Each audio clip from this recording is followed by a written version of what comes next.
Thank you so much. And firstly, I'm going to start with a thank you note. Usually you end with a thank you note. I'm going to start with a thank you note because without that I wouldn't be here. So I wanted to thank the entire team at Sanjivani that has made this event possible. Hosting a TEDx talk is not an easy task. So when they reached out to me and they wanted me to be part of this, I said absolutely yes. Unfortunately, the first time that they reached out to me, I was traveling on those dates, but I'm here now. So the topic of this TEDx as a whole is seeds of innovation. And the topic that I wanted to come down to is build yourself instead of finding yourself. The reason being that I'll introduce myself and tell you a little backstory. It flows in. My name is Dr. Rushindra Sinha. I'm a doctor by profession and a gamer by passion. I come from a family of doctors. I was just telling a few of the other speakers that then there's 26 doctors in my family. So for me, growing up, medicine was the only profession that I knew of or that I could understand. I grew up literally in the hospital, but that also meant I had access to a lot of technology. So at the age of 3 years old,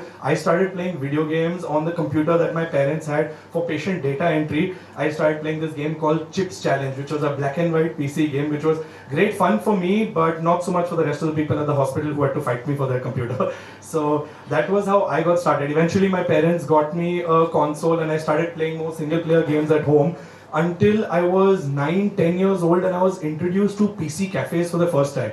I walked into this dingy place in Bandra which had 20 computers all lined up and there were these 20 kids all playing the same game at the same time, which completely blew my mind. Because all of this time I was sitting alone playing video games, just pressing that one button and seeing the U1 screen. It wasn't really competitive. It's only when I got into the LAN cafe culture and I started competing against other people and not computers, that's when it got more exciting. And to me, that is what really led to my passion for video games, being able to put an input and immediately seeing the output. I mean, growing up, I used to fight with my sister a lot for the television, and then I realized that TV is very two-dimensional. I just click a button and I'm watching what's happening on screen. It's not interactive. While video games, every thought I had, every interaction that I had, whatever I would do on the screen would end up changing the outcome. If I move the character a certain way, if I did a puzzle a certain way, if I went in a certain direction, that would directly change the outcome. Now that doesn't happen in a movie or anything else that you're just consuming. So for me, video games became infinitely more exciting,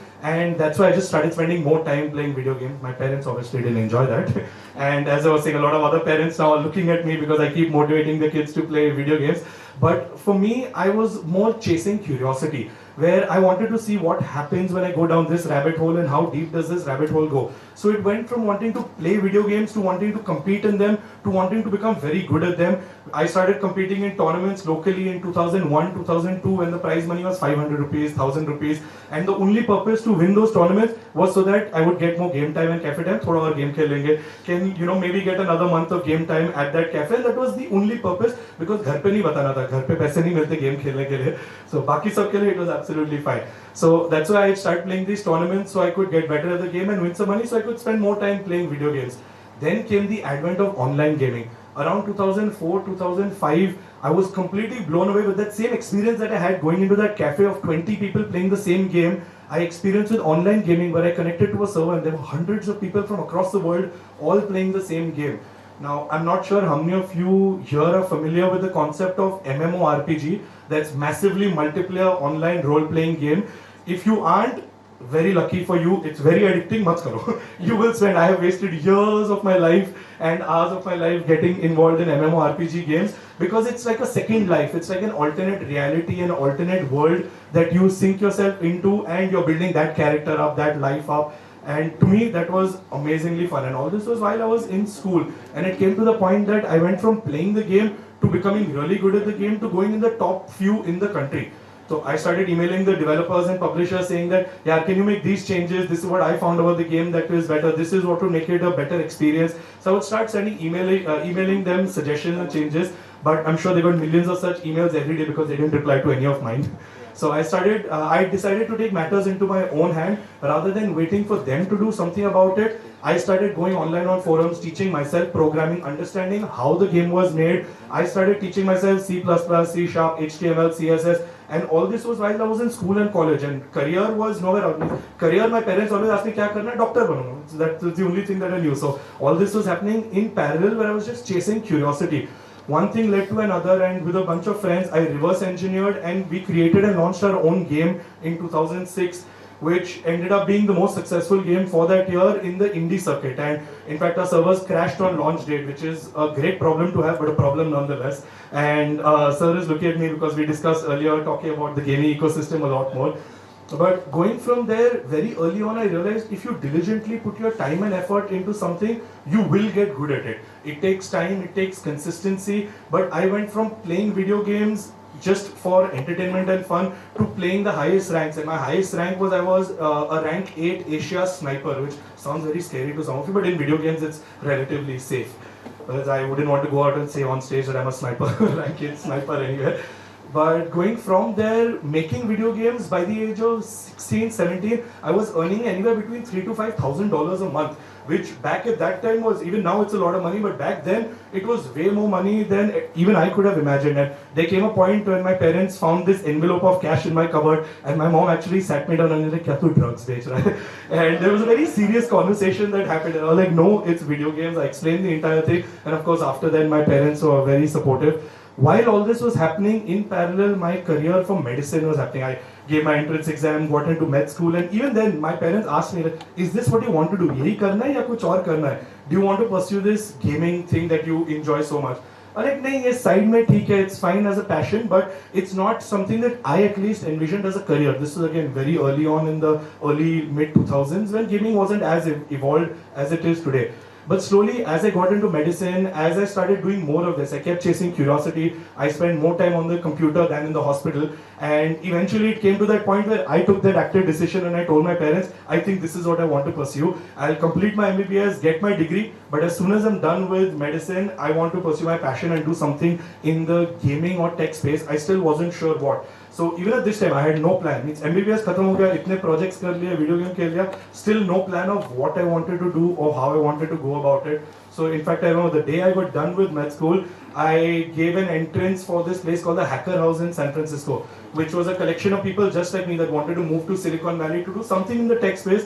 कि अगला Steve Jobs, Mark Zuckerberg, कुछ ना कुछ करके we will get there. So I applied and got in, and I moved to San Francisco, and I was staying at this place which was almost like a frat house, but for techies and people who wanted to move to Silicon Valley. So there were about 20 people living in this dorm, all of whom were pursuing their passion for tech and some in the space of video games. There were people working at Apple, Google, Microsoft, Lyft, Uber, Sun. A lot of them had their own startups. That gave me first-hand exposure into the whole startup ecosystem and culture. By this time, I still wasn't sure कि gaming में कुछ करूँ, tech में करूँ, क्या करूँ. I just know I had a medical degree and I had done a bunch of programming. So I was almost a South Asian parents' dream. Engineering भी थोड़ा आता है, medicine भी आता है, but क्या करना है वो नहीं पता. Went beyond that after and started my own social media startup with a few friends. Moved to LA. That startup did well. We exited that venture in 2014, 2015.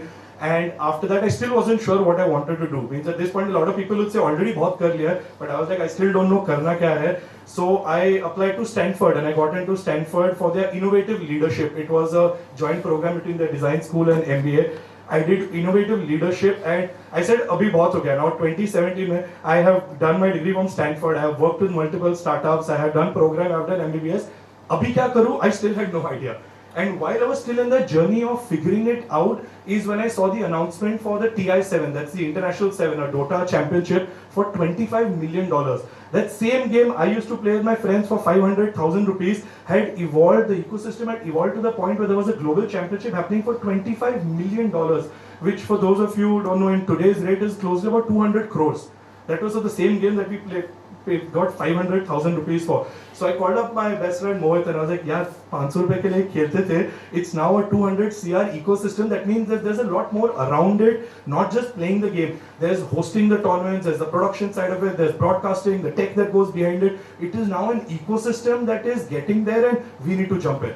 So that's when in 2017 we started global esports, and we realized that in India at least there weren't as many things happening in the world of esports. So we started traveling all across the world and understanding what's happening in the world of gaming. We started our own team, set up a studio, did a lot of agency work, pretty much everything we would. Continue the same philosophy. We chased curiosity, but this talk today is not about global esports, because I could go on for days talking about my company. This isn't about that. This talk is more about you and the seeds of innovation and what we can do. Going back to what I said was the topic is build yourself, don't find yourself. Bollywood has had this romanticized notion of finding yourself, apne aap ko dhoondna. Means everyone thinks they can be like a Ranbir Kapoor, go to Europe for a few weeks, have a few dance numbers with some models, and you'll come back having discovered your life. Unfortunately, in reality, that doesn't happen. You can't just find yourself, because inherently finding yourself means you are looking for something that's already there. And for most of us, including me, I learned this from experience. What I was looking for wasn't already there. So I had to go out and experience new things. I had to build myself. I had to learn new skills. So that's when I really sat and thought, for today's topic, what could I do? First thing, of course, I did the cheat code that everyone nowadays tries. I went to AI and I said, okay, write me a TEDx speech which will be 20 minutes long, which will be like Gary Vee and Tony Robbins, and which will be the best TEDx talk. And it gave me such a beautiful output. Itna complex था मुझे खुद समझ में नहीं आया. So I threw that out the window and I said, let's do it old school. I'll write it myself. And I decided to break it down into the philosophies that I've learned from video games. The things that you can learn from video games that you can apply to your real life. So there are a few philosophies that I came down to. The first and most important philosophy is press start. As you see in any video game, the first thing that you see is press start. You need to get started. Because until you don't get started, nothing else matters. You could make as many plans, you could have as much theory, you can study as much as you want. Nothing beats real world experience, nothing beats just getting started. Is taking that first step forward and going beyond it. Because the world, unfortunately or fortunately, rewards action, not reflection.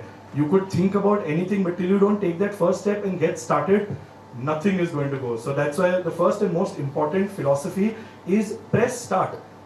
Then after you've taken your first step, there's one thing in a lot of games which some of you may not be familiar with, called the fog of war, which essentially means the world map or certain aspects of the game are not discovered till you get there, which ties in with your philosophy of pressing start. Till you don't go down that journey, take your first step, a lot of paths may not even get unlocked. You can't just sit at home and browse the internet. Today we have access to almost everything on the internet or in our pockets, in our phones. Information is easy, but getting that information is pointless if you're not going to do anything about it. So taking advantage of that fog of war, knowing that you have to step into the unknown and start discovering all the things that your mind, that your body, that your brain doesn't know and doesn't exist, and start learning and start building yourself up, start taking note of what all skills you need to learn, because till you don't step into that fog of war, you won't even know what you don't know. That is how the mind works. It will only start focusing on what all you can do once you even know what can work. Then going into the third philosophy, which a lot of us, I feel in a certain way, have been corrupted because of social media and short form content. We are used to continuously getting dopamine hits, dopamine hit after dopamine hit. We'll swipe away from short form content or always get stimulated either visually or auditory in some or the other way. While that is great, it usually ends up being the frag movie fallacy or the montage fallacy, where on the internet you will only see the best few seconds of someone's life.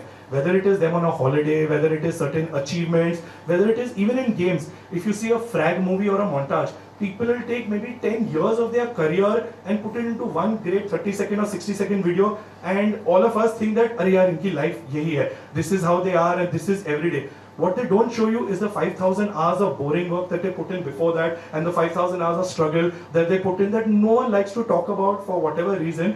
They only want to show the nice things, they only want to show that. So we need to make sure we don't fall into that social media fallacy or the frag movie fallacy, where we keep comparing ourselves to what other people have done, seeing just their best output. Then I believe in life, if you want to go further, similarly to what I did with chasing curiosity and everything else, you have to build a pro athlete mindset. Now, while this applies to esports and the competitive players that we work with, this also applies to all sportsmen. If you all understand sports, the philosophy is the same. No one becomes a great athlete or a great sportsman by wanting to be there, by wanting to get there.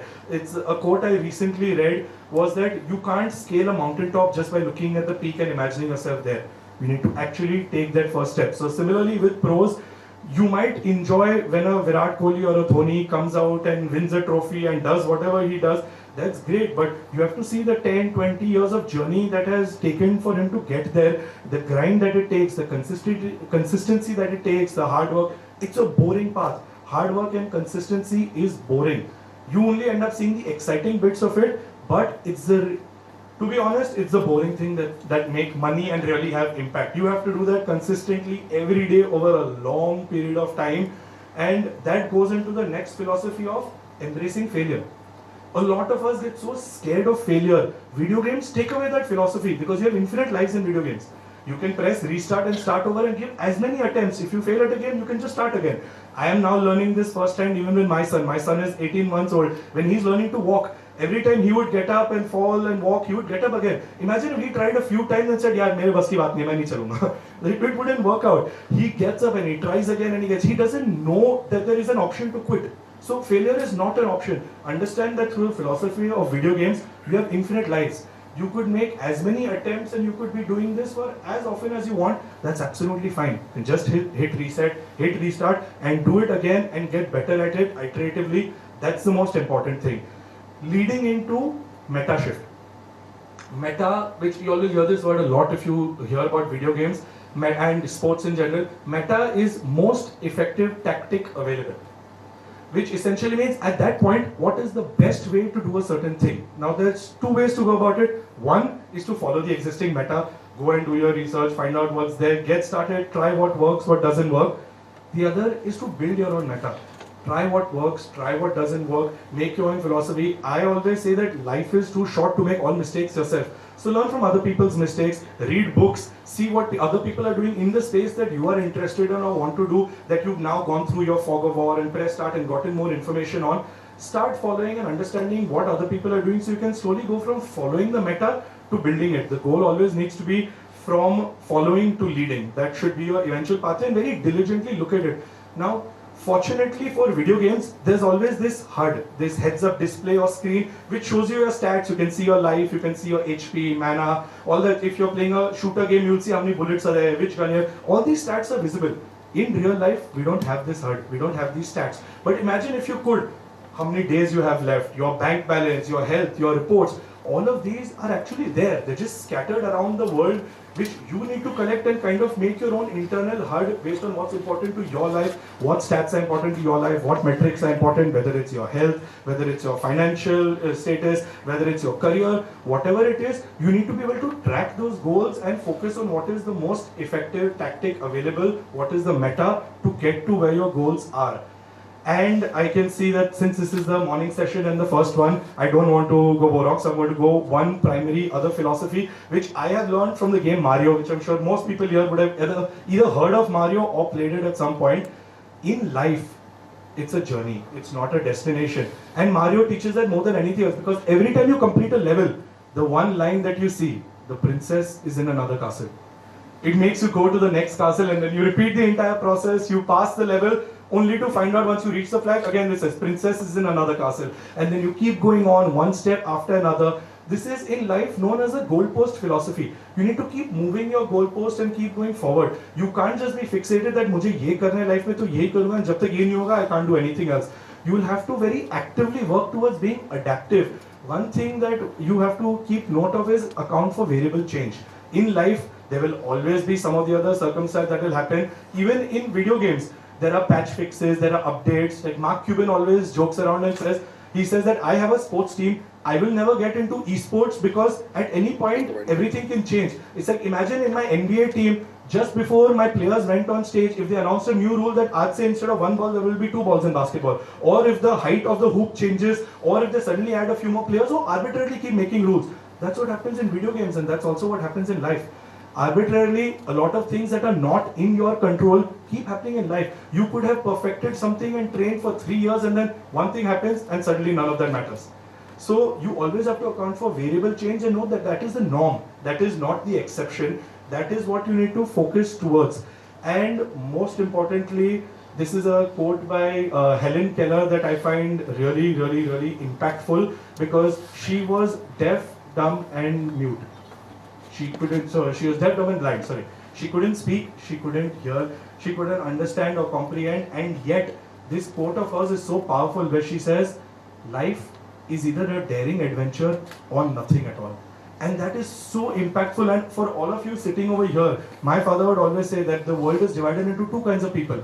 learners and non-learners, not the rich and the poor, not the Indians and the NRIs or whatever else distinguishing factor you can think of. That's not what life is. It's learners and non-learners. And the fact that all of you here are today morning on a Saturday here so that you can learn proves that all of you all are learners. I just wanted to share this little philosophy that I have learned from video games and my entire journey for the last 25, 30 years of playing video games and incorporating it into my life and chasing curiosity. I want all of you to apply these philosophies to your life so you can level up, get better, start tracking all your stats, and start playing. Like, I want to encourage all of you now to get into video games or get your kids into video games, but start playing the game that you already have in hand, the game of life, in a much better and more organized way rather than just being a bystander. Thank you so much, friends.